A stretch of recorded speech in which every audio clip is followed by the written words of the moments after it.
So I am so excited to have with me today one of my most favorite people in the world, and this is Dr. Cheryl Reul. So welcome. Thank you. Yay. Oh my gosh. And so you have joined us at the Radiant You podcast, and I'm your host, Lisa Cole. And like I said, today's episode is deeply personal, and just incredibly inspiring. And so I'm looking forward to you hearing what Dr. Cheryl Reul has to say about all kinds of things.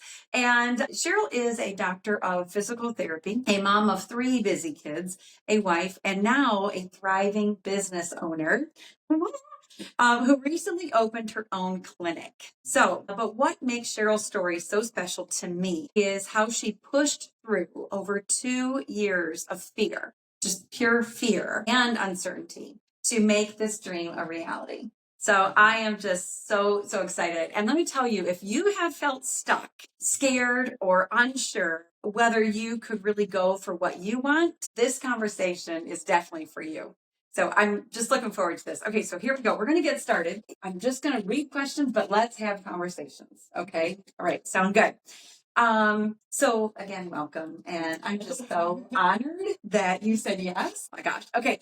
So the first one is we're going to dive into my very first question. And that's always, it's like a signature question. And what does radiance mean to you? And how have you cultivated it in your life? I think what radiance means to me is feeling confident within yourself. And I think that took a long time for me to feel comfortable with. Like I always knew what I could do, but I wasn't sure how to do it. And then so I've been a PT for 16 years. And 16 years.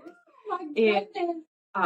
I love what I do, but like you said, it took me 2 years to really become confident in being able to step out on my own. And I had a lot of people that knew what I could do, but I wasn't sure that I was strong enough to do it. And the support system that I had just allowed me to become more confident. And my partner, Becky, was confident in both of us. And we were just like, now or never, we have to do it. And I want to say, like, the turning point was something you had said to me was your goal, your end is never changing. You have your goal. What's stopping you? Like, stopping me. So like I really had to So that end result. Myself. Yes, the end result was never going to change. The end result was Becky and I were going to open our own clinic, but it was always like a timing thing. And I was like, well, and you said, well, what's stopping you? Your timing's not going to change. That's your end goal. That's right. And so that confidence that you brought out in me, that kind of helped with the radiance that I'm starting to assume more of, I guess. Absolutely. Yeah. That's a great description of radiance is confident, feeling that. Yeah. Absolutely. So there was a turning point, you said, and it was almost kind of like a breakthrough moment for you, wasn't it? When that was happening, how could you feel even more that radiance at that point? It was just like, wow, all these people believed in me. Yes, all these people believed in me. But I had to believe in myself. I had to know that I could do it and that if I fell, people were still going to support me. And oh my gosh, yeah, people were going to still love you. Yeah. Okay, so you fell. What's the worst that can happen? Yeah. I go back to where I started. And knowing that, that makes things a little bit easier. The risk isn't that big of a risk. It's still a risk, but knowing you could, okay, so I just go back to doing what I was doing. And get a job in another place. I knew that so many people had faith in what Becky and I were planning that I don't think failure was ever an option after we took those steps. Mm-hmm. Oh, yay. Okay, so how do you personally define self-love and how has your understanding of it evolved over time? Oh gosh, self-love.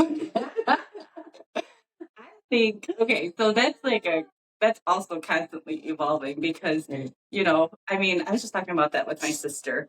I was looking at pictures from, when I was in my 20s, my 30s, now I'm in my 40s. And I'm like, gosh, I was really hard on myself back in my 20s and 30s and while I was pregnant. And, there's a lot of pressure that you place on yourself. And I think that knowing the pressure that you place on yourself is something that you place on yourself. It's not something that everybody else is placing on you. I think that knowledge kind of helps you realize you can do what you want to do. All of that pressure is placed by you, and that self-love has just kind of evolved from there, because I still place pressure on myself, but I'm going to make mistakes. And if I'm making mistakes, that means I'm moving forward and I'm learning. So that self-love is knowing that I can make mistakes and that I can still move forward from those. It's like offering yourself grace there, you know, like, oh, wow, there's some self-forgiveness, there's grace, there's opportunity to grow. And that, I really believe, part of that self-love too is just understanding yourself. Yeah. And I mean, I tell myself every day, you're constantly learning, you're constantly evolving. So if I'm doing that, I'm going to make mistakes. It's just something that I'm going to have to do. Right. You know? Yeah, absolutely. So what are some key practices that help you maintain a sense of inner radiance even during the challenging times? I know that if I take care of myself by doing things that bring me joy, that'll help me. What are some key practices that help you maintain a sense of inner radiance even during the challenging times? Bring me joy, help bring me inner radiance. I love it. Spending time with my kids. I love spending time with my kids, but like, to keep my inner radiance, I need to go do things for myself. Yeah. One of the things that I do is I like to run. I like to exercise. And I talked about that with you before. I like to be healthy, I guess. And that's even changed because in my 30s, I was just running like crazy, like running. And now I'm tired. Now you're kicking where you want to put your energy. Right. You know? So then Oh my gosh. I'm evolving. So I can lift the weights and I can go for a walk. Walking is just as good as running for me. So as long as I get that 20, 30 minutes to myself, I think that helps bring radiance. Absolutely. That's so good that you mentioned that too, because it's not just the exercising part. It's about you being intentional to do those things for your inner radiance, because you know what you need for that. Intentional and changing it if you have to. Right. I feel like it's changed quite a bit from what I was doing before, and I had to recognize that because running, like I love running. It was one of my favorite things. Well, you've done marathons and half marathon. I mean, you've done a lot. Right. It was just something. When you were back in college, and you loved it. And it was when I like would pray or I would my thoughts to myself. But then I really love it. I'm really loving it right now. I'm really loving it right now. Right. So what needs to shift a little bit? Right. So I'm not loving it right now. I do. Yeah. Love that. Okay. So how do you see the connection between self-care and true lasting wellness? Well, I think that is, to be well, you have to take care of yourself, right? I mean, I can exercise all I want, but if I eat terrible, I'm not going to take care of myself. Right. It's not going to help. So I think knowing. I love this. That perspective between, I had to look at the perspective between the self-care and that true lastingness. And so just understand, like, it's an overall thing, isn't it? Yeah. And then whether it be exercise, meditation, that is huge. Huge. Eating, I think all of that goes into taking care of yourself and your inner radiance, because you can't shine if things are dark on the inside. Oh my gosh. Well, let's just repeat that. Oh my gosh. So we can't shine with the darkness inside. Right. You know? That's the thing with like PT, physical therapy. People come in pain and I can't help them if I'm not well, if I'm in a dark place. And if I look back over my years, like I kind of get myself out while I was at work. But like the last 2 years of where I was at before, I wasn't in the happiest place. I would go home and be fine, but like going to work, it wasn't fine. And then it kind of breaks my heart a little bit because I want to do the best for my patients, and I can't do that if I'm not well on the inside. Right. Well said. That's a core, right? That's just a core. Yeah. What role does mindset play in that? I mean, you were just talking about that, but it's about cultivating a healthy, radiant life. So what what part of all that was mindset for you, do you think? A lot of it was mindset. Like I really had to know that I wasn't happy. And I had to recognize that I wasn't happy where I was at. And I had to make the shift in my head.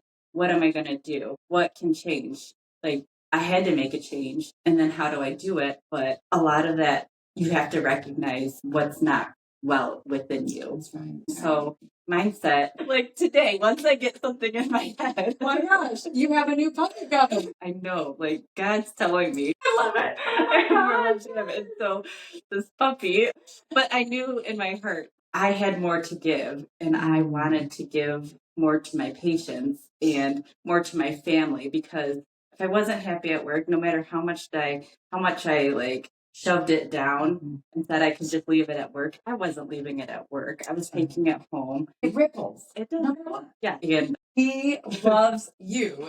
I just see it. It's just like he loves that uniqueness of you. Oh, I love you.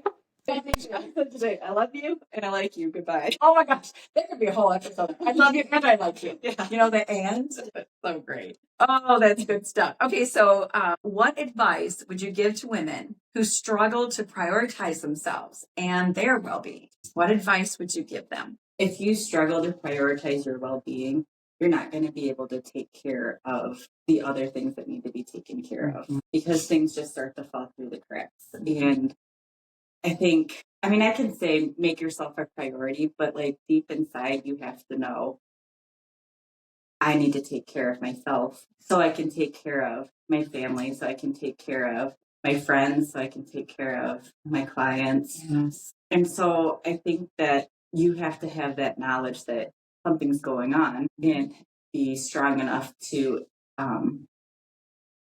find the strength to get yourself there, I guess. Absolutely. Right? Yeah, absolutely. Yes, that's so good. So the prioritizing sometimes can be difficult when you have 3 children at home and just busy seasons all the time. But for you and your husband, you make a good team. You know, like he has some busy seasons too as a teacher and a coach, Right. and you have some busy seasons, but then the kids do too. So it's sometimes divide and conquer. But prioritizing yourselves, it's just really, really important. And I see you doing that for sure. So we're going to go to the next part. Right? And the next part is from stuck to strong. And it's basically, looking at your journey of becoming a business owner. And so one of the things that I admire most about your story is how long you carried your dream. And then you plotted it, you kind of knew what you wanted in your head. And to get that action, to get to that next step of action, it just took a lot of courage for you. And it does with a lot of us. But my goodness, it was, I guess that's one of the many things that I admire about how you stepped into it was you just get courage. Here I go.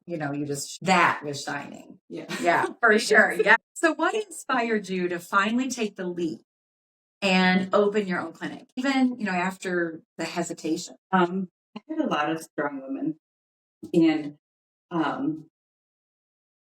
I had called some people. Some people that really know the field and know what directions to take. What they had said was, what are you showing your kids if you're too afraid to take that step? And I was like, well, I don't want my kids to have like doubt within themselves, and I don't want them to be afraid to take the next step or do something that is important to them or stand up for themselves. And how can I expect them to do that if I'm not brave enough or strong enough to do that for myself? Yeah. And so that was huge. And it was just a snowball after that. Not really a snowball because it took 2 years. Yeah, I'm sure that seed was planted. Yeah, the seed was planted years ago. Yeah, years ago. And then, but I was happy where I was at. I was making a really good living. I was supporting my family with my husband. We had have a really good life. And the thought of investing time and money, because it takes that too, towards something that could possibly explode into failure. Was I had to get through that, but it was kind of crazy because those seeds were planted and I knew it was going to happen. I just didn't know how or when.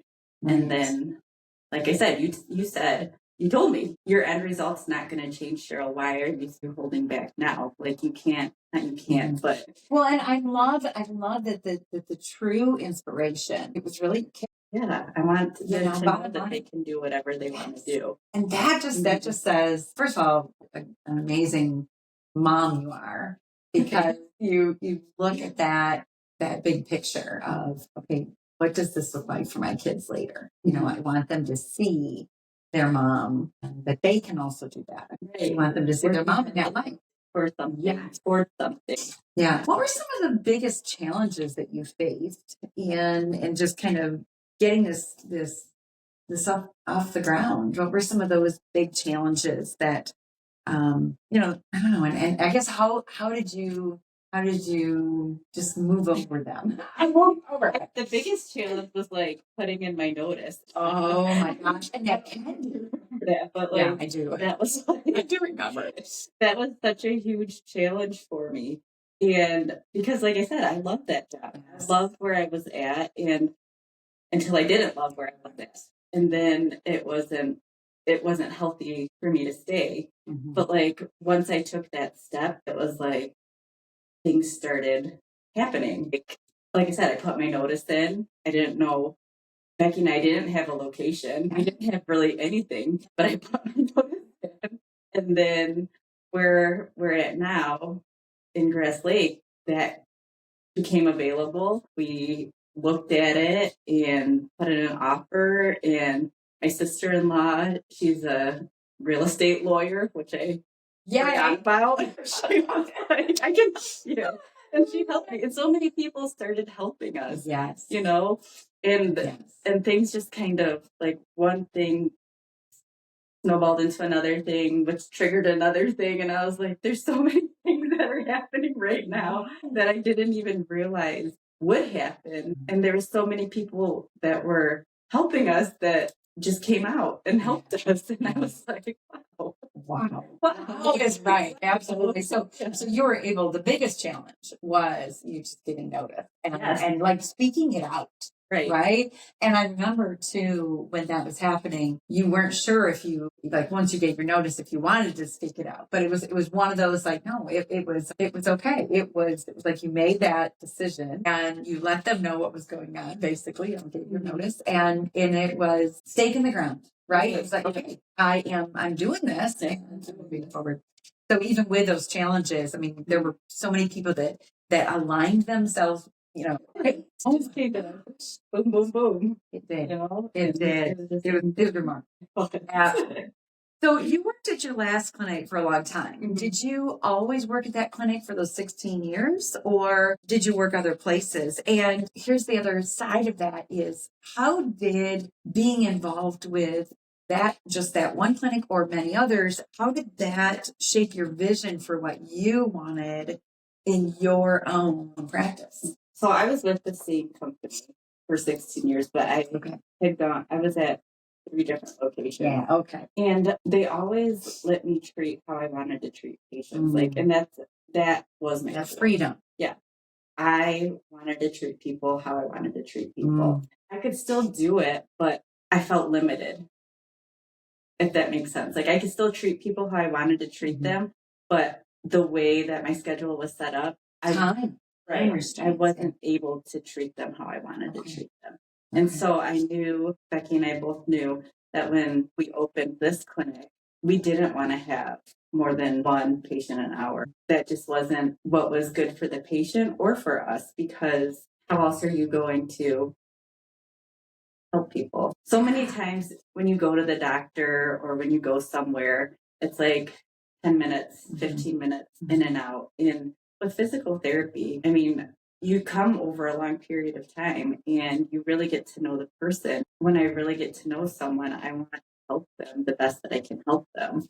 And I just knew that mine and Becky's clinic were going to treat people how we want to treat them. And we want to give them the attention that they deserve. Because if you're in pain, if something's limiting you, you want someone to help you. You want somebody with the knowledge to help you. Absolutely. You want to be heard. Right. You want to know that this person respects your time too, but is very intentional about making sure that that treatment is exactly right. They're being acknowledged. being acknowledged. And that's the thing. Like, yes, I acknowledge your symptoms. Yes, I acknowledge this. You're not crazy. It's not like a phantom pain. Okay, what can we do to help you? Oh wow, that's big. You know, and you really brought that forward, knowing all of the knowledge that you have. You brought that into your clinic and being able to say, you patient are important for this. For all of it, but also that, like, you are my number one for this hour. But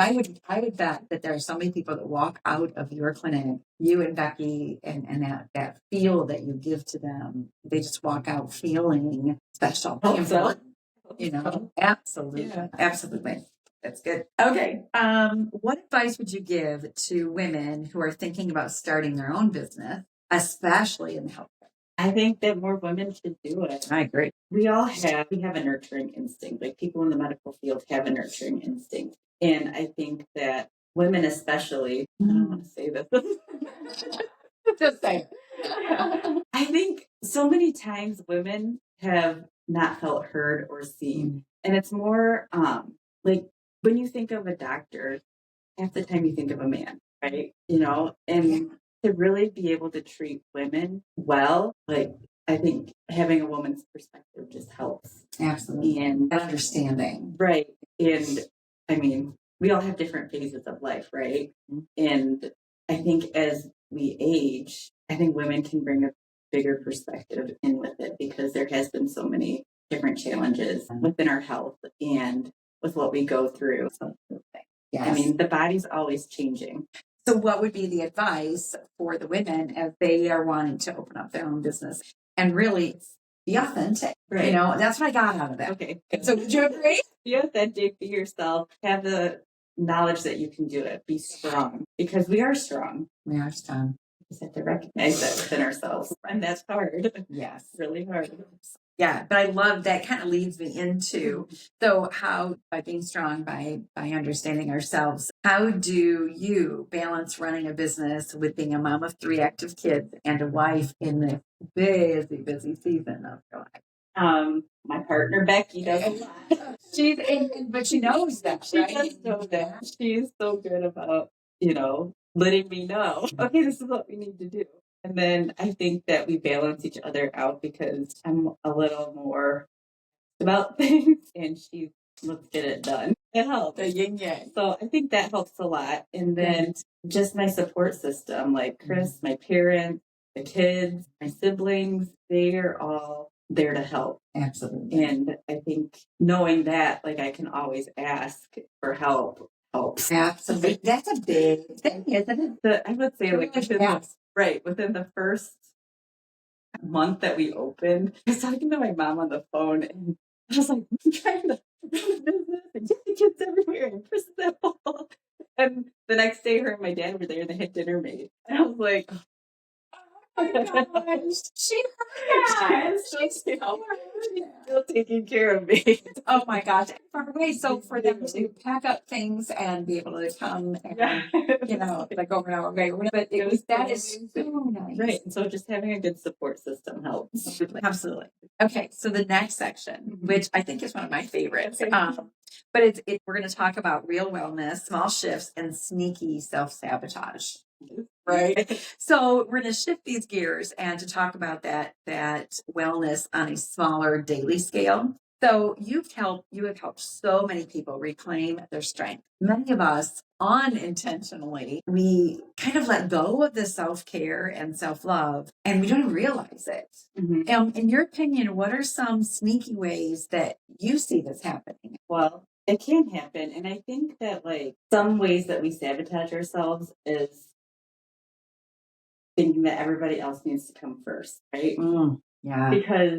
And we come last. But really, to take care of ourselves, we need to put ourselves first. That is so easy to say, but it's not easy to do, especially when the kids are so little. You know, I think having a good system around you is important, but knowing that you are the priority, so everybody else can be your priority. Yes.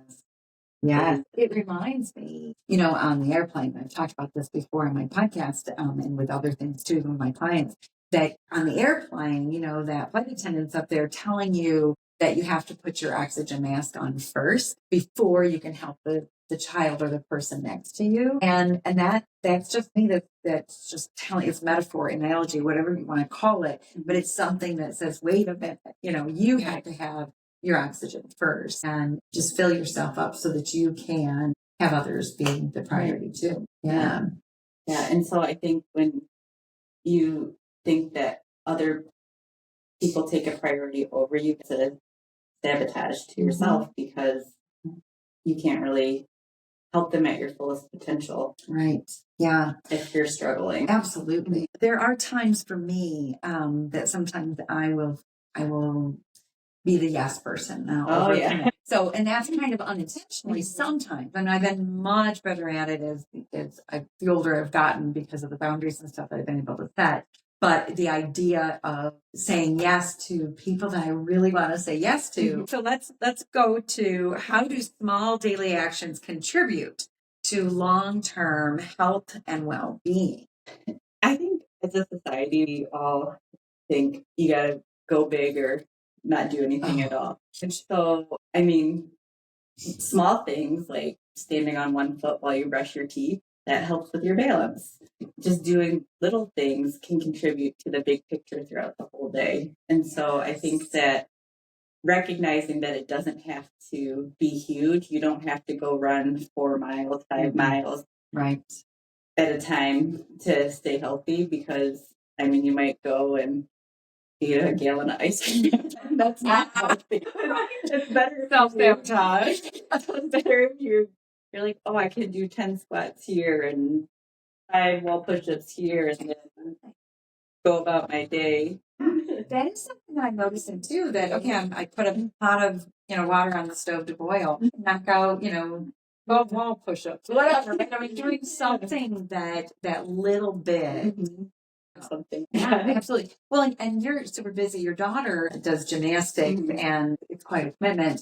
But what you have shared with me before is you will make sure that you use that time. Like if it's just a practice, then you'll go for a walk around the block, or you'll go do something other than sitting and watching, which is wonderful too. But to be able to be intentional that, maybe an hour out of her 3-hour practice to do something for you. Yeah. And that is really, it's a small thing. It is a small thing, but it also gives me the chance to go do something for myself. Because, I mean, I could like drop her off and go home and then go back and get her, but that's taking advantage of that time. Right. So I want to do something for myself, which doesn't sound sometimes. But it's not selfish. For myself. I'll go for a walk. No, I tell people all the time, though, that and it goes right back to taking care of yourself so you can care for others. And I think that's just really important. So not selfish at all. No way. I just love this question. But who saw a major transformation through small, consistent changes? So part of my practice is pelvic floor. I see a lot of women now. And it's so important for women to know their bodies and know what's going on within their bodies. And I think some of the things that get me excited is when a woman says, I was able to run and I didn't pee my pants, or I was able to sneeze and I didn't have to cross my leg. Yeah, exactly. Oh, wow. So I think those are big things. Those are like huge milestones for me. It makes me excited for them, because that's them getting part of their life back that they thought that they would have to wear a pad forever, or be unsure if they were going to like a trampoline park, or I think so just seeing women succeed makes me excited. And small things can get those patients to where they're at, as long as they have the knowledge on how to help themselves. And I think that's key. Like, people need to have the knowledge of what is actually going on in their pelvic floor so they can help themselves. Absolutely. That's huge. That's just huge. And there's more and more being talked about. It's been around for a long, long time, but there's more and more publicity to it, I guess. Yeah. So that's good. What are some practical ways to stay committed to the health goals, even when motivation fades? Because that does happen. It does happen. And I just think that knowing or having the long-term goal of being healthy and being present for your family. Well, just stay committed to your health goals. That's right. So like having the long-term goal of being there for your family helps. And so knowing that even when the motivation is low, right. I mean, that end goal, right. I'm always going to be there. And so even when that motivation fades or you're in a low spot, you can always go back, you know, you can always start over. It's not be all end all, you know. Exercise is always going to be there for you. Wellness is always going to be there. And there's going to be times where you just can't fit something into your schedule, but you can always go back. And there's always a new starting point. Yes. I mean, it doesn't have to, you're ending here. Start again. Go back. And I think that's kind of how things go, even in general. So many people will say, oh my gosh, I did this, and I felt good about my counseling with you, but now I'm kind of sliding back. Well, that's kind of what in life in general. You're going to go 10 steps forward and then all of a sudden you're going back 6. So, okay, so start again. Right. Begin again. You know? It's not going to be all end all. It doesn't have to be that. Just start over. And that kind of goes back to that mindset, right. That growth mindset versus the fixed mindset. Absolutely. Yeah, that's what I talked about last week. Oh, it was a good. Okay, so let's talk about you personally. Personal rituals. Like, what's one myth that you wish that they would stop believing? That's tricky, isn't it? That is tricky. I think that, like, well, the one myth is that you have to do everything all at once. Like, you should be able to go out and run a mile. Well, no, you can't. You can't start there. You have to start somewhere else. You have to walk, run before you can run. Absolutely. You have to start lifting small before you can lift heavy. I mean, you don't have to start just because you see this on Instagram or Facebook. That's not where you need to be. You need to be where you start. Oh, I love that. And your own beginning. Yeah, at your own beginning. And it might just be a walk down your driveway. That's a starting point. You know, you don't have to fix everything all at once. What does your personal morning or evening routine look like right now?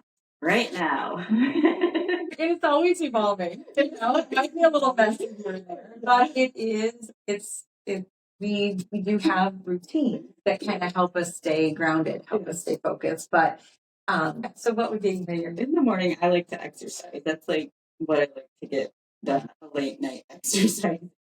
So I like to get up and I like to exercise. And my kids are old enough where they can get themselves around and ready when I'm not there. So they know, right, walking, running, lifting weights, doing something, but we better be ready by 7:15 to get out the door. And so that's what I'll do in the morning.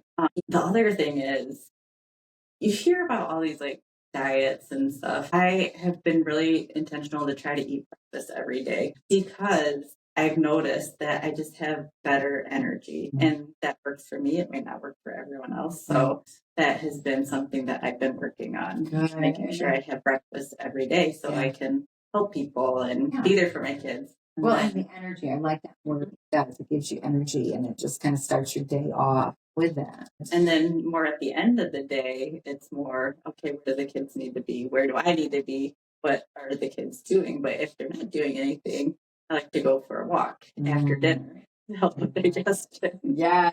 And then I've been asking Chris to go with me because that's a chance for us to reconnect and to talk because, you know, life gets busy and your roommates and you're just not talking as much. Chris talks all day, I talk all day. So sometimes it's just walking in silence, but that's nice too. It is. Because I still like him at the end of the day. I like being with him. So just being with him is good. Well, and side by side, Right. right?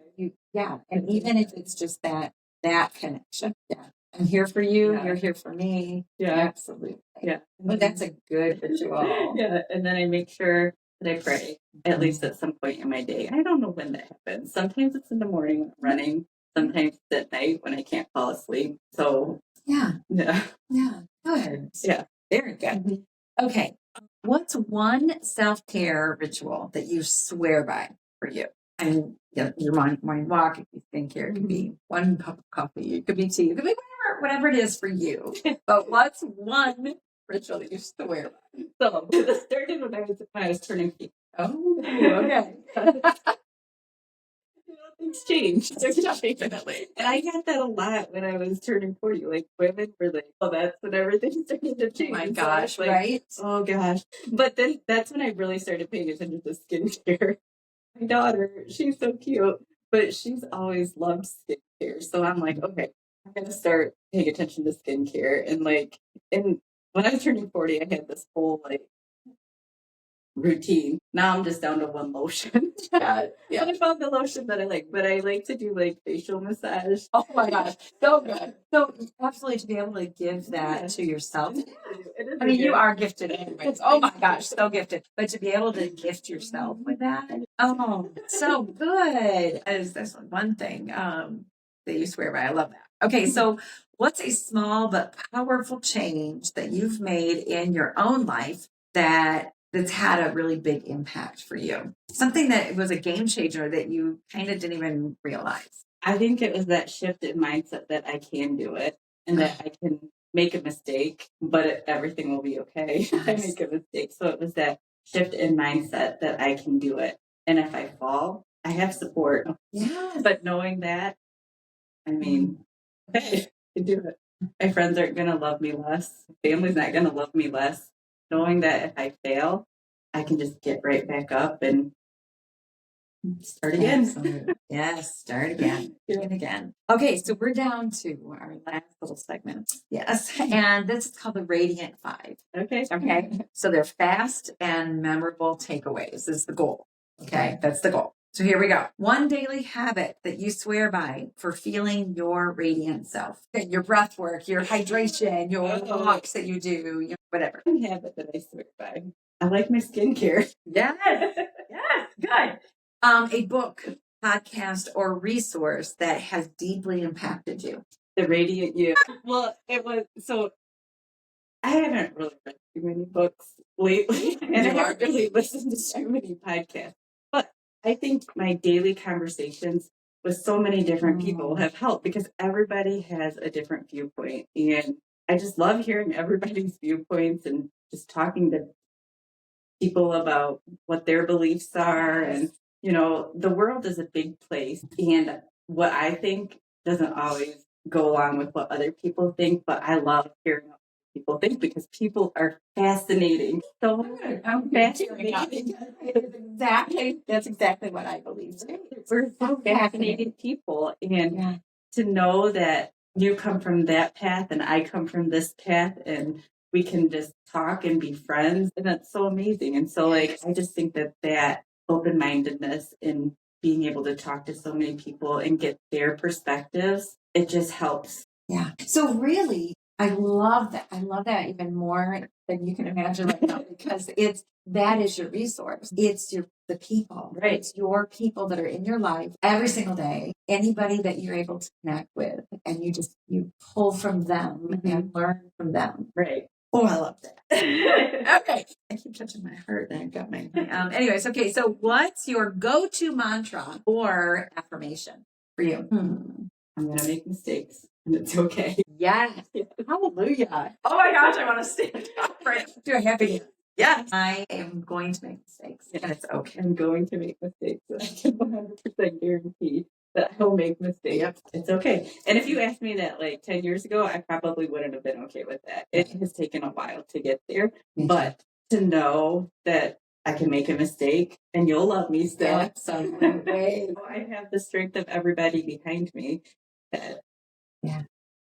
And it's so interesting that what you had said earlier too is all of our life, just our seasons of life, you know. And so 10 years ago, you wouldn't have really received that as well. You would have said that. But now looking at that, that's a big deal. I mean, to be able to release. Oh my goodness sakes. Absolutely. Okay. One thing you wish more women knew about their overall wellness and glow. I wish more women knew that don't have to live with leaking. They don't have to live with leaking. It's so true. And that's going to be a whole nother podcast. Seriously. I hope you come back and we'll talk about that because that is so, oh my gosh, there's so much education there. Yeah, there is a lot of education. I wish women knew that like we are strong enough to be the people that we need to be. And if you're not getting the care or if you know something is going on within your body and it's continually being brushed off, there should be a way for women to have the resources to find out what's actually going on within their bodies. It's sad, but like at the same time, I want women to know that you don't have to live with how your body's reacting to certain things. That's right. There's got to be a solution. And it's not just in your head and it's not normal. I mean, yes, a lot of women have it, but that doesn't mean that it has to be that way. Good stuff. Okay. In one sentence, what does it mean to live radiant? To live radiantly is to know that you are strong enough to be what you need to be, who you need to be in that moment. That's all that matters is how you are seeing yourself. Absolutely. Yeah. Yes, absolutely. Yay. Okay, so this is the bonus question. Okay. You ready? What's your guilty pleasure that you have absolutely no intention of giving up? There's so many. You're not going to give up on something. I'm not going to give up my chocolate. Oh, hallelujah. Fun times with my husband. I'm going to give up, family time. Family time's not a guilty pleasure, but, So chocolate is for sure. That's a non-negotiable. You're not giving that up. Good.